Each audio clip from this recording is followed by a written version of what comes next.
Study 24 Udaipur में आप सभी का स्वागत है। आज के इस वीडियो में हम राष्ट्रीय जनसंख्या नीति 2000 की प्रमुख बातें कौन कौन सी थी, राष्ट्रीय जनसंख्या नीति के कौन कौन से उद्देश्य थे, उसके बारे में आज हम इस वीडियो में बात करेंगे। साथ ही साथ जो राष्ट्रीय जनसंख्या आयोग है उसकी स्थापना कब की गई थी उसके बारे में भी हम थोड़ा बहुत जानने का प्रयास करेंगे। तो चलिए स्टार्ट करते हैं। सबसे पहले अगर हम बात करें कि जो राष्ट्रीय जनसंख्या नीति 2000 है उसका एक तरह से आधार क्या है कि भारत में हमेशा स्वतंत्रता के बाद की अगर बात करें या उससे पहले की अगर हम बात करें तो जो जनसंख्या वृद्धि है वो निरंतर तेजी से बढ़ती जा रही थी। और जनसंख्या वृद्धि एक तरह से तेजी से बढ़ना वो आर्थिक विकास के लिए एक तरह से बाधक होता है। और इसी कारण भारत सरकार के द्वारा जो छोटे परिवार हैं उनको प्रोत्साहन देने के लिए सन 2000 में राष्ट्रीय जनसंख्या नीति है उसकी घोषणा की थी। इस नीति की जो घोषणा है वो केंद्र सरकार के द्वारा भारत सरकार के द्वारा कब की गई थी? 15 फरवरी 2000 को। क्लियर? राष्ट्रीय जनसंख्या नीति जो 2000 है उसकी घोषणा भारत सरकार के द्वारा 15 फरवरी 2000 को की गई थी। और इस नीति का प्रमुख उद्देश्य क्या था कि भारत में जो जनसंख्या वृद्धि निरंतर तेजी से बढ़ रही है उसको एक तरह से नियंत्रित करना और जो छोटे परिवार होते हैं उनको एक तरह से प्रोत्साहित करना। अब देखिए ये जो नीति है उसकी जो घोषणा है उससे पहले एक विशेषज्ञ दल का गठन किया गया था जिसने भारत की जनसंख्या के बारे में अध्ययन किया था। Doctor M.S. स्वामीनाथन की अध्यक्षता में एक विशेषज्ञ दल का गठन किया गया था और उन्होंने अपनी रिपोर्ट जो केंद्र सरकार को सौंपी थी उसी रिपोर्ट के आधार पर राष्ट्रीय जनसंख्या नीति 2000 बनाई गई है। क्लियर हो गया? राष्ट्रीय जनसंख्या नीति जो बनाई गई है उसके लिए डॉक्टर M.S. स्वामीनाथन की अध्यक्षता में एक विशेषज्ञ दल का गठन किया गया था और इस दल के द्वारा केंद्र सरकार को जो रिपोर्ट दी गई थी उस रिपोर्ट के आधार पर भारत सरकार ने राष्ट्रीय जनसंख्या नीति 2000 को बनाया था। और कब बनाई थी, इसकी घोषणा कब की गई थी? 15 फरवरी 2000 को। अब देखिए इस नीति के प्रमुख उद्देश्य कौन कौन से हैं उनको हम देख लेते हैं। तो देखिए इस नीति के जो उद्देश्य हैं उनको हम तीन भागों में बांट सकते हैं। एक तो है इसका तात्कालीन उद्देश्य हम कह सकते हैं, दूसरा मध्यकालीन उद्देश्य कह सकते हैं और तीसरा कह सकते हैं कि इसका दीर्घकालीन उद्देश्य क्या था। तो देखिए सबसे पहले अगर हम तत्कालीन उद्देश्य की बात करें तो तत्कालीन उद्देश्य में एक तरह से क्या था? प्रजनन एवं शिशु स्वास्थ्य की देखभाल के लिए समुचित सेवा प्रणाली की स्थापना करना, मतलब चिकित्सा सुविधाओं का एक तरह से विकास करने की इसके अंतर्गत बात की गई है। साथ ही साथ जो जनसंख्या वृद्धि है उसको नियंत्रित करने के लिए जो आधारभूत स्वास्थ्य सुविधाएं हैं, गर्भ निरोधकों और स्वास्थ्य सुविधाओं के आधारभूत ढांचे की जो आवश्यकता होती है जो जनसंख्या नियंत्रण के लिए सहायक है, इन आवश्यकताओं को पूरा करना। तो ये जो दोनों उद्देश्य हैं इनको एक तरह से क्या कहा जाता है? तत्कालीन उद्देश्य कहा जाता है। उसके बाद में दूसरा जो इसका उद्देश्य है वो मध्यकालीन उद्देश्य है। मध्यकालीन उद्देश्य के अंतर्गत ये लक्ष्य रखा गया था कि भारत में जो जनसंख्या वृद्धि दर है उसको एक तरह से नियंत्रित करना और जो कुल प्रजनन दर है उसको 2010 तक, ठीक है, 2000 में ये जो जनसंख्या नीति की घोषणा की गई थी उसमें कहा गया था कि भारत में जो 2010 है 2010 तक प्रतिस्थापन की जो दर है उसको कितना करना? 2:1 तक करना। ठीक है, 2:1 का मतलब क्या हो गया? एक जो जोड़ा है उसके 2 बच्चे हो, इस पर एक तरह से काम करना। ठीक है, जनसंख्या वृद्धि जो निरंतर बढ़ती जा रही है उसको नियंत्रित करके प्रति एक शादीशुदा जो जोड़ा है उसके 2 बच्चे हो कहने का मतलब, ठीक है, 2:1 का मतलब एक तरह से ये हो गया। तो इस स्तर तक लाना और इस स्तर को अगर 2010 तक हम प्राप्त कर लेते हैं, ठीक है, तो भारत की जो जनसंख्या वृद्धि का जो उद्देश्य है उसको 2026 तक प्राप्त कर लिया जाएगा। उसके बाद में तीसरा जो इसका उद्देश्य वो है दीर्घकालीन उद्देश्य। और दीर्घकालीन उद्देश्य क्या रखा गया था कि भारत की जो जनसंख्या वृद्धि दर है, प्रजनन दर है, उसमें एक तरह से कमी लाके सन 2045 तक जनसंख्या में एक तरह से स्थिरता लाना। ठीक है, जनसंख्या जो तेजी से बढ़ रही है उसमें स्थिरता लाने का जो लक्ष्य है वो कब तक रखा गया है? 2045 तक। अब देखिए इस जनसंख्या नीति की प्रमुख कौन कौन सी बातें थी उनको हम डिस्कस कर लेते हैं। तो सबसे पहले इस जनसंख्या नीति में जो शिक्षा है उसके ऊपर जोर दिया गया है। जो बुनियादी शिक्षा है, बुनियादी शिक्षा का मतलब 14 वर्ष तक की आयु तक बच्चों को जो स्कूली शिक्षा प्रदान की जाती हैं उसको स्कूली शिक्षा को एक तरह से निःशुल्क और अनिवार्य बनाने की एक तरह से बात की गई थी। तो जनसंख्या को नियंत्रित करने के लिए जो शिक्षा प्रणाली है उसको एक तरह से विकसित करने की इस जनसंख्या नीति में बात की गई है कि 14 वर्ष तक की तक आयु जो है मतलब बच्चे प्राथमिक और जो माध्यमिक शिक्षा है उसको कम से कम एक तरह से ग्रहण करें, ताकि जो जनसंख्या वृद्धि हो रही है, जब जनसंख्या जो है शिक्षित होगी तो जनसंख्या वृद्धि को नियंत्रित करना एक तरह से आसान हो जाएगा। जो बच्चे अपनी पढ़ाई है स्कूलों में बीच में ही छोड़ देते हैं, प्राथमिक शिक्षा और माध्यमिक शिक्षा है वो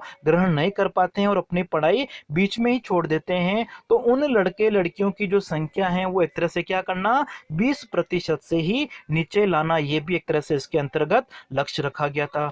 साथ ही साथ जो शिशु मृत्यु दर है, ठीक है, IMR, उसको प्रति 1000 जीवित बच्चों से 30 से कम करने का लक्ष्य रखा गया था। ठीक है, शिशु मृत्यु दर का मतलब क्या हो गया कि जो 1000 जीवित बच्चों का जन्म होता है उनमें से 1 वर्ष की आयु या 1 वर्ष की आयु से कम में जो बच्चे मर जाते हैं वो एक तरह से किसको दर्शाता है, शिशु मृत्यु दर को दर्शाता है। और शिशु मृत्यु जो दर थी वो 1991 में जैसे कितनी थी, 50 के आसपास थी, और 2011 की अगर हम बात करें, ठीक है, देखिए उसमें 50 के आसपास थी, तो उसको कम करके कितना करने का लक्ष्य रखा गया था, 30। क्लियर हो गया। शिशु मृत्यु दर जो है वो 1000 जीवित बच्चों में से एक तरह से 30 करने का लक्ष्य रखा गया था। और जो जनसंख्या नीति हमारी बनी थी 2000 में, उससे पहले अगर हम 1991 का सेंसस देखें तो ये जो दर थी वो कितनी थी, 50 थी। तो 50 से कम करके एक तरह से 30 करने का जो लक्ष्य है वो इस जनसंख्या नीति में रखा गया था। साथ ही साथ इसी तरीके से जो मातृ मृत्यु दर है MMR, उसको प्रति 1 लाख जीवित जन्म पर 100 से नीचे लाने की बात की गई है। अब देखिए 91 की जो सेंसस थी, जनगणना थी, उसके अनुसार अगर हम देखें तो जो मातृ मृत्यु दर थे वो 1991 में कितनी थी, 1 लाख पर लगभग 300 के आसपास थी। तो जनसंख्या नीति 2000 में इस बात पर बल दिया गया था कि ये जो मातृ मृत्यु दर है इसको घटाकर 100 से भी एक तरह से कम करना। लेकिन 2011 की जनगणना की अगर हम बात कर रहे हैं तब भी इसमें एक तरह से 100 से कम नहीं हुआ है। 2011 की जनगणना के अनुसार ये कितनी थी, 160 से 170 के आसपास थी लगभग ये। तो इस तरीके से मातृ मृत्यु दर को कम करने का जो लक्ष्य है वो भी 2000 की जनसंख्या नीति में रखा गया था।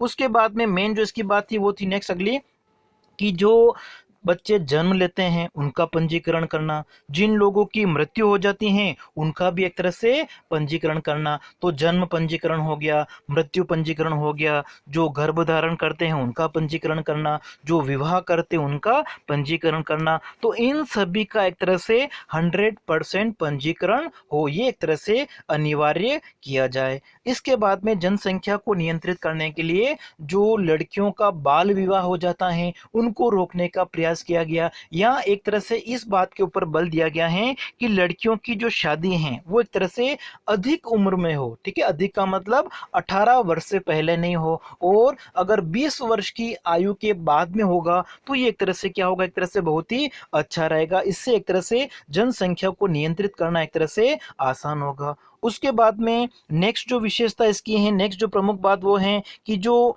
टीकाकरण प्रणाली है उसका एक तरह से प्रयोग किया जाए। टीकों का प्रयोग करके बच्चों में जो रोग होते हैं उनकी जो रोग प्रतिरोधात्मक क्षमता जो होती है उसको एक तरह से मजबूत बनाने की इसके अंतर्गत बात की गई है। तो जिन रोगों को टीकों के माध्यम से रोका जा सकता है तो जो टीका प्रणाली है उसको एक तरह से मजबूत करना। फिर उसके बाद में जो संक्रामक रोग होते हैं जो एक से दूसरे पर फैलते हैं उनको एक तरह से काबू करना। प्रजनन और जो शिशु स्वास्थ्य सुविधाएं हैं उनको एक तरह से लोगों के घर घर तक पहुंचाने की बात की गई है कि जो चिकित्सा प्रणाली है उनको एक तरह से इस प्रकार से व्यवस्थित किया जाए कि जो संक्रामक रोग हैं उनको एक तरह से नियंत्रित किया जा सके, जो शिशु बच्चे हैं उनको एक तरह से स्वास्थ्य सुविधाएं घर घर तक एक तरह से पहुंचाई जा सके। इसके साथ ही जो एड्स नामक बीमारी है उसका प्रसार रोकने के लिए जो हमारे प्रजनन अंग होते हैं हैं उनका एक तरह से प्रबंधन करना और राष्ट्रीय एड्स नियंत्रण संगठन के बीच में अधिक समायोजन समन्वय स्थापित करना, ताकि जो जनसंख्या वृद्धि है उसको एक तरह से नियंत्रित किया जा सके और साथ ही साथ जो बीमारियां हैं उनको भी एक तरह से नियंत्रित किया जा सके। और इसी कारण से इस जनसंख्या नीति में प्रेरणा एवं प्रोत्साहन संबंधी 16 युक्तियां बनाई गई हैं, जिनका प्रयोग करके जनसंख्या को नियंत्रित किया जा सकता है। जैसे लोगों को छोटे परिवारों का जो मानक है, छोटे परिवारों को अपनाने के लिए उनको एक तरह से प्रोत्साहन देना। जो ग्राम पंचायत होती हैं, जो जिला परिषद होती हैं, उनके द्वारा जो लोग छोटे परिवार को अपनाते हैं उनको एक तरह से पुरस्कार दिया जाए, पारितोषिक दिया जाए, ठीक है, जिनसे उनको एक तरह से छोटे परिवार अपनाने को प्रोत्साहन मिलेगा। साथ ही साथ जो बाल विवाह हैं उनको एक तरह से रोकना, तो बाल विवाह विरोधी कानून बनाया गया। फिर प्रसव पूर्व तकनीक जो है कानून का कड़ाई से पालन, मतलब लोग जैसे कि गर्भ धारण कर लेते हैं उससे पहले वो अपना लड़का है या लड़की है इस बात को जांच करने का जो रोक है एक तरह से उसके ऊपर रोक लगाई गई थी कि बच्चा जब जन्म लेता है प्रसव से पूर्ण तकनीक का प्रयोग नहीं करके, मतलब बच्चा वो लड़का हो रही है या लड़की हो रही इसकी जानकारी नहीं देना, तो ये कानून बना दिया गया था। फिर साथ ही साथ 2 बच्चों के प्रतिमान को एक तरह से प्रोत्साहित किया गया था। साथ ही साथ जो नसबंदी है, नसबंदी की सुविधा को भी एक तरह से प्रोत्साहित किया गया कि जो लोग नसबंदी कराएंगे उनको एक तरह से पुरस्कार स्वरूप कुछ राशि दी जाएगी, पारितोषिक दिया जाएगा एक तरह से, ठीक है। तो इन प्रयोगों का, ये सारी जो युक्तियां हैं इन सभी का प्रयोग करके जो जनसंख्या नियंत्रण है उसको करने की बात की गई है। साथ ही साथ जो परिवार नियोजन कार्यक्रम है उसको एक तरह से जन केंद्रित कार्यक्रम बनाने की बात की गई है, ताकि जनसंख्या को एक तरह से नियंत्रित किया जा सके। साथ ही साथ जो प्रसव होता है, ठीक है, 80% प्रसव जो है वो अस्पताल एवं नर्सिंग होम के माध्यम से हो, क्योंकि पहले जो प्रसव होता था वो एक तरह से घर पे होता था, ठीक है, जिसमें मृत्यु दर क्या होती थी, ज़्यादा होती थी। इसलिए 80% प्रसव जो है वो संस्थागत जैसे कि हॉस्पिटल हो गए या नर्सिंग होम हो गए उनके माध्यम से हो, और 100% ये बात की गई इसमें कि जो प्रसव हो वो एक तरह से ट्रेनिंग जो प्रशिक्षित लोग हैं उन्हीं के माध्यम से एक तरह से कराया जाए। तो ये कुछ प्रमुख बातें थी जो राष्ट्रीय जनसंख्या नीति 2000 में बताई गई हैं। अब देखिए राष्ट्रीय जनसंख्या नीति 2000 है जो बनाई गई थी उसको एक तरह से लागू करने के लिए, उनकी निगरानी करने के लिए राष्ट्रीय जनसंख्या आयोग का गठन किया गया था। और कब गठन किया गया था इसका? 11 मई 2000 को। और इसके अध्यक्ष कौन होते हैं? प्रधानमंत्री। क्लियर हो गया। राष्ट्रीय जनसंख्या आयोग का जो गठन है वो राष्ट्रीय जनसंख्या नीति 2000 का पालन करने के लिए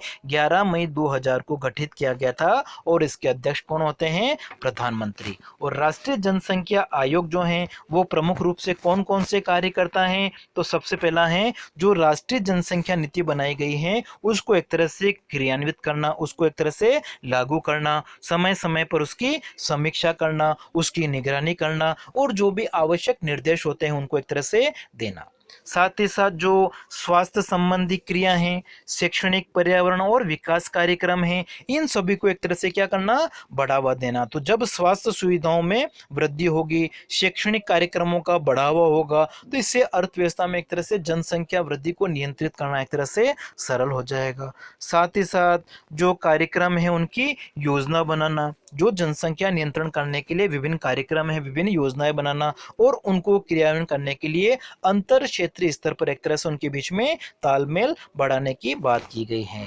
और ये जो आयोग हैं, ठीक है, इस आयोग के अंतर्गत एक the national population stabilisation fund की भी स्थापना की गई थी, जिसको क्या कहा जाता है? राष्ट्रीय जनसंख्या स्थिरता कोष। लेकिन बाद में इसको स्वास्थ्य एवं परिवार कल्याण विभाग है उसको हस्तांतरित कर दिया गया था, ठीक है। इस आयोग के अंतर्गत किसकी स्थापना की गई थी? The national population stabilisation fund की स्थापना की गई थी, और बाद में इसको स्वास्थ्य एवं परिवार कल्याण विभाग जो है उसको हस्तांतरित कर दिया गया था। तो आज के वीडियो में हम इतना ही पढ़ेंगे। नेक्स्ट वीडियो में हम अगला जो टॉपिक है उसके बारे में और डिस्कस करेंगे।